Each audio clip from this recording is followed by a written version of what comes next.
अस्सलाम वालेकुम dear students and bee keepers. आज हम बात करेंगे फार्मिक एसिड के बारे में, जो कि एक सॉफ्ट केमिकल है ब्रोमाइड को कंट्रोल करने के लिए, और ये वाहिद केमिकल है कि जो कि एडल्ट बीज और ब्रूड दोनों के लिए इफ़ेक्टिव है। फार्मिक एसिड में अगर एक्टिव इंग्रेडिएंट की बात की जाए तो फार्मिक एसिड 65% यूज़ होता है, और इसकी फार्मूलेशन लिक्विड फार्मूलेशन है, यानी जो लिक्विड पानी में मिला हुआ तेज़ाब होता है। मोड ऑफ एक्शन इसका फ्यूमिगेंट है। फ्यूमिगेंट का मतलब ये होता है कि इसमें से वेपर्स या बुखारात निकलते हैं, और ये बुखारात माइट की बॉडी में दाखिल हो जाते हैं, क्योंकि उसका स्केलेटन बहुत ही वीक होता है मक्खियों के मुकाबले में, और वहाँ से फिर उसके सेल्स को डिस्ट्रॉय करते हैं और उसके निज़ाम तनफ़ुस को डिस्ट्रॉय करते हैं। ट्रीटमेंट के हवाले से ये है कि इसको हम मुसलसल 12 से 14 दिन तक इस्तेमाल करते हैं, और इसकी डोज़ डेली 5 ml रखते हैं। 5 ml डेली डोज़ इसके लिए काफ़ी है, और कुछ डाटे में रिसर्चेस में 3 ml तक भी आप इसको यूज़ कर सकते हैं, और इसको इस्तेमाल करने का सबसे बेहतर वक्त शाम का वक्त है। तो साल में हम इसको मैक्सिमम 2 दफ़ा अप्लाई कर सकते हैं ब्रोमाइड को कंट्रोल करने के लिए। फार्मिक एसिड के वेपर्स हवा से भारी होते हैं। जब भी हम किसी मटेरियल के ऊपर फार्मिक एसिड को अप्लाई करते हैं तो कुछ लोग उसको बॉटम पे रखते हैं, और बहुत सारे लोग उसको फ्रेम्स के ऊपर रख देते हैं, और इसको किसी भी एब्जॉर्बेंट मटेरियल के ऊपर अप्लाई करके फ्रेम्स के ऊपर रखा जा सकता है। अभी जैसे आप एक शक्ल में देख रहे हैं, तो यहाँ पर एक एब्जॉर्बेंट पैड है, उसके ऊपर उन्होंने 5 ml सिरिंज के ज़रिए फैला दिया है फार्मिक एसिड, और ये फार्मिक एसिड जो है आहिस्ता आहिस्ता कॉलोनी में नीचे इसके वेपर्स जाके लेयर बनाते चले जाएंगे। बाज़ार में जो फार्मिक एसिड मिलता है वो 85% होता है, तो उसको 65% में डाइल्यूट करना होता है। यहाँ पर बहुत सारे बी कीपर्स गलती कर जाते हैं, अपने हिसाब से उसकी फार्मूलेशन बनाने की कोशिश करते हैं, जो या तो अंडर डोज हो जाता है या ओवर डोज हो जाता है।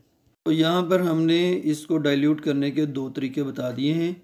या तो आप ऐसा करें कि 1 लीटर 85% तेज़ाब लेके उसमें से 307 ml वाटर डाल दें, तो ये 65% मटेरियल बन जाएगा, यानी ये 1.307 लीटर बन जाएगा। दूसरा तरीका ये है कि आप उस तेज़ाब का 764 मिलीलीटर ले लें, और उसमें 235 या 36 मिलीलीटर वाटर डाल दें, तो ये सारा 1 लीटर बन जाएगा, और ये भी 65% मटेरियल बन जाएगा। इसको इस्तेमाल करने का बेहतरीन वक्त वो है जब पॉपुलेशन इंक्रीज़ करना शुरू हो जाती है, और याद रखना चाहिए कि हनी फ़्लो सीज़न से 6 हफ़्ते पहले हम ये ट्रीटमेंट मुकम्मल कर लें। और दूसरा सीज़न वो है कि जब हम अपने साल की आखिरी हनी हार्वेस्ट ले लें, यानी कि बेरी के हार्वेस्ट के बाद हम इसको अप्लाई कर सकते हैं। फार्मिक एसिड को इस्तेमाल करने के लिए एक तो ये बात ज़हन में रखिए कि कॉलोनी से बाहर का जो टेम्परेचर है वो 10 से नीचे ना हो और 30 से ऊपर ना हो, और हाइव की एंट्रेंस को हमने मुकम्मल तौर पर ओपन छोड़ना है।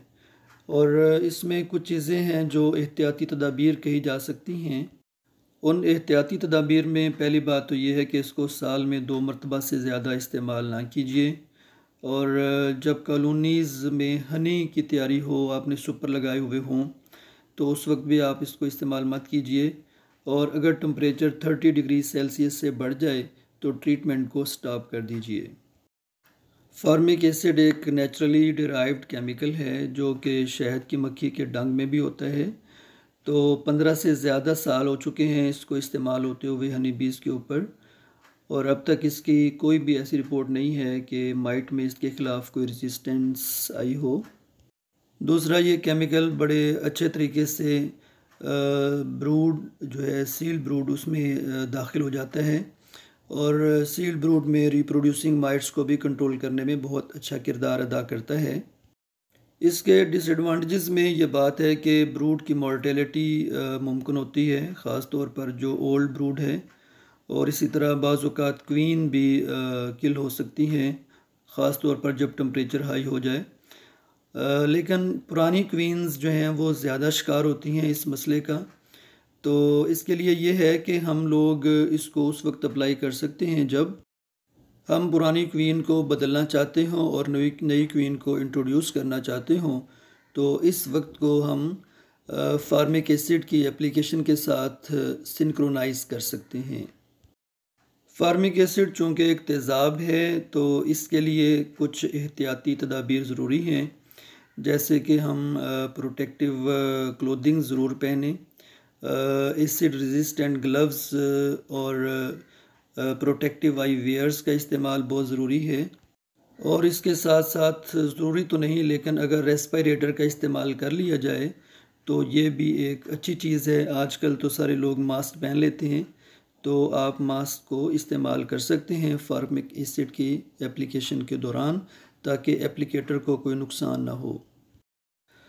तो नाज़रीन, फार्मिक एसिड एक नहायत ही मुफीद ऑर्गेनिक एसिड है। इसको सॉफ्ट केमिकल भी कहते हैं।